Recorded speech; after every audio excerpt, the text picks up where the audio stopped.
Hello,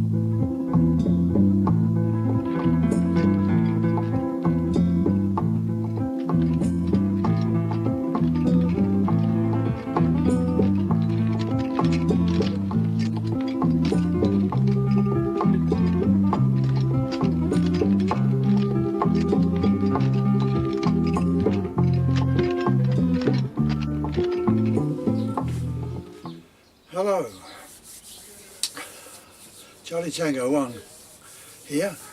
A couple of days ago, we're talking about was it 24th of June 2018. Gentleman had been watching my YouTube channel, and he came across some work that I do when I was doing some restoration work on a shotgun, or a couple of shotguns actually. But I have to stress that the restoration work I do is it doesn't require the gun to be sent off back up to Birmingham for reproofing. Anything like that has to be done by a gunsmith. It's as simple as that. But simple stuff, yes, that's okay for me to do. Anyway, he's asked me, he's got his son's birthday present coming, his birthday coming up soon. Got to have a slurp of the tea, as you do. And this is part one, by the way. I don't know if it'll go into part two. Now, he wanted me to do a few things, but before I get started, I just want to say that don't forget, people, this is me double game holders, solid brass and quality leather. Having got that one out of the way, that's up till, because the shooting season starts and there'll be a rush on it, and I've had a bit of a glut on them at the moment. So without further ado, I'll get on to the subject in hand, which is this gun. He wanted a few bits and pieces done. He's got this game bag, he wanted that tidied up, etc., like, you know, and cleaned up. It's very good nick actually, good condition. He had the straps here. These here were all broke, the thread had broken, both sides basically. So what I've done is I just restitched them up, and I'll tell you what, it was just this one side actually. So I'm just waiting to get hold of him, just put his initials on there, his boy's initials. I think there's TB, I think, well, I'm not sure. Anyway, that's neither here nor there. I've got all my stamps here, so I can put all my, you know, if ever you want the initials up on your some of your leather work.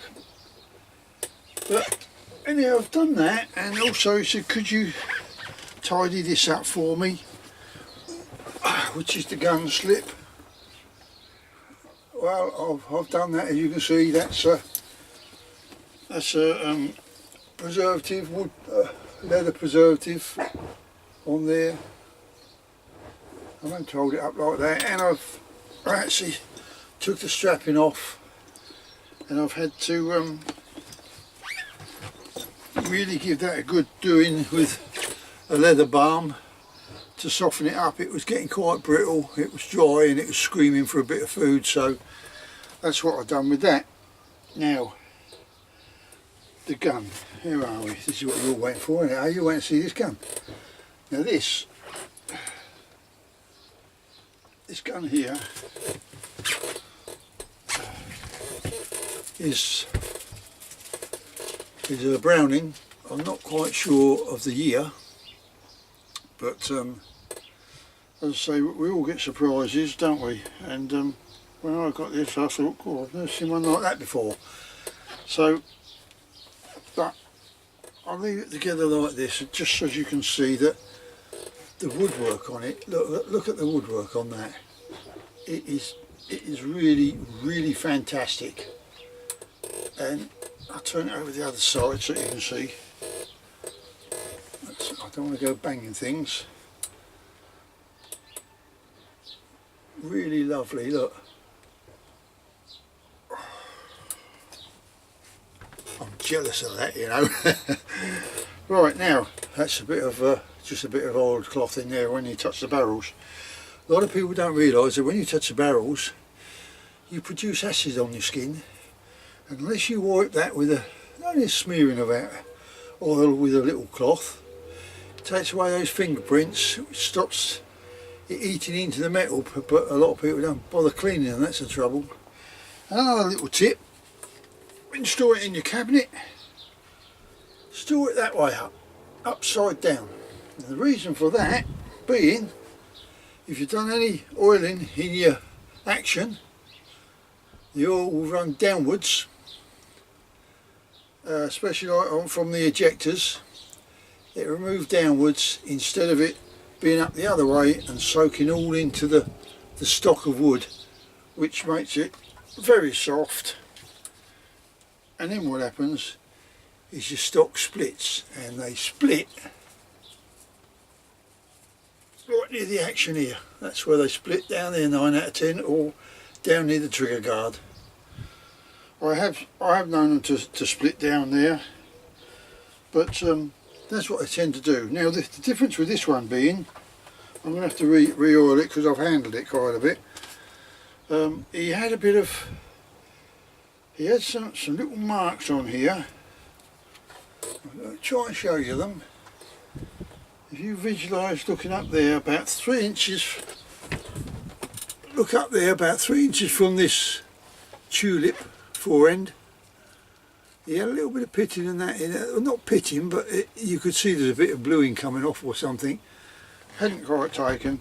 And there's another one on the underside of there where this fore end comes off. Now, to get this fore end off, we should be able to do it actually. Here's this particular one. You push that lever, you push it downwards, and then you pull it upwards, the action upwards. You see the gap there? Now, that's how you get the barrels off, away from the action. I'm going to bring this up close because I don't know if you're going to be able to see. Right, I've dropped it back down again, and I'm hoping you're going to be able to see this. In here, just in here, in there, you'll see there's a little screw head.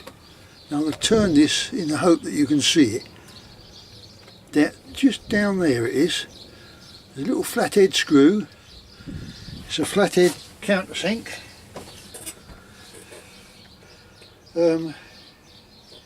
And to put it back, you just simply push it back down and snap the lever shut. Bob's your uncle, finish your aunt. Now I thought that was absolutely brilliant, I thought, you know.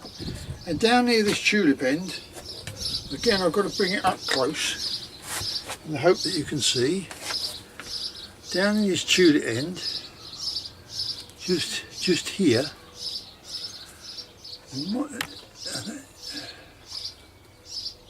you might be able to see. Sorry, I'm trying to do it so you can. It is just in there. There's 2 pieces of wood, hardwood they are. Now that hardwood, let's put this gun back somewhere safe.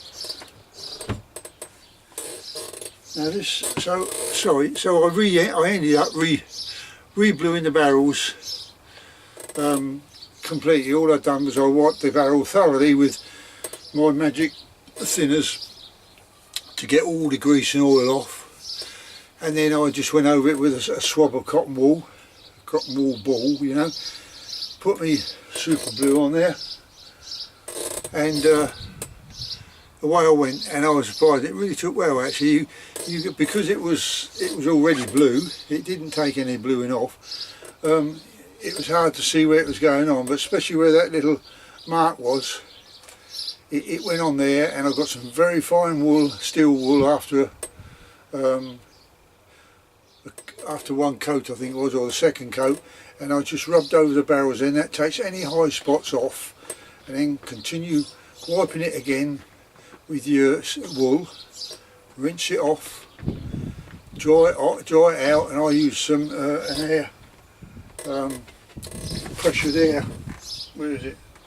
Maplins don't, well they've shut now, but you can now, I've noticed, I don't know where it is, but you can get a can now, the compressed air, and I got that in Asda's, which is ideal, and that was about, well, no, £2–3, but the one that they had in Maplin's, £15 they were, I thought so, and it was really just for clearing out the keyboards on your computer.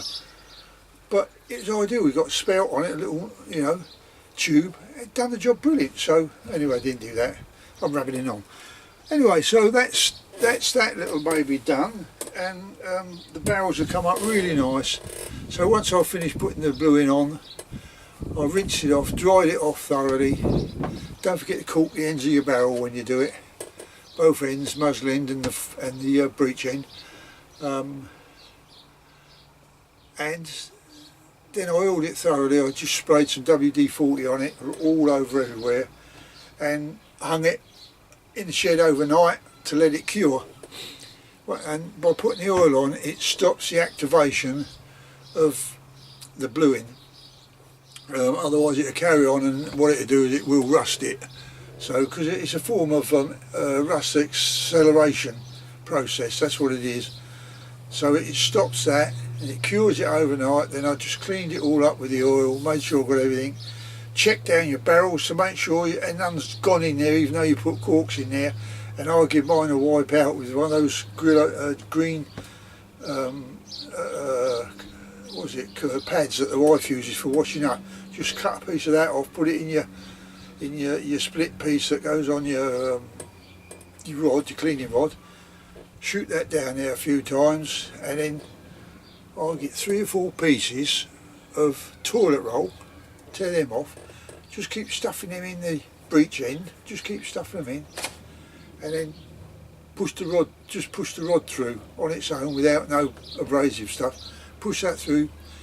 You'd be surprised how much muck's been left behind by the lead, really, not so much the bluing, but it's a lead. Unless you score them out with a bronze brush or something, you don't know what, you know, the lead's still going up there. It's only excessive when it's done with felt wads, as opposed to plastic wad. Well, plastic wad, you're pushing the plastic up, and it's that going against the bore, not the shot. It only releases the shot when it comes out the muzzle. But a lot of these places, they're insisting on felt wad, which is a good idea, because I found a lot of sheep and cattle have been eating these plastic wads every time they open them up when they go for culling for our food. Anyway, that's not rubbing on, that's just something informative that you might want to know. I think I've mentioned it before actually. So, without further ado, there it all is, it's all done. I've been trying to get hold of him, right, and I was surprised myself. He came round yesterday morning, and it's now Sunday. That was Saturday morning. It's now Sunday evening, well, afternoon, 4 o'clock, and it's all done. So all that remains is I'll see you on the next one. Cheerio.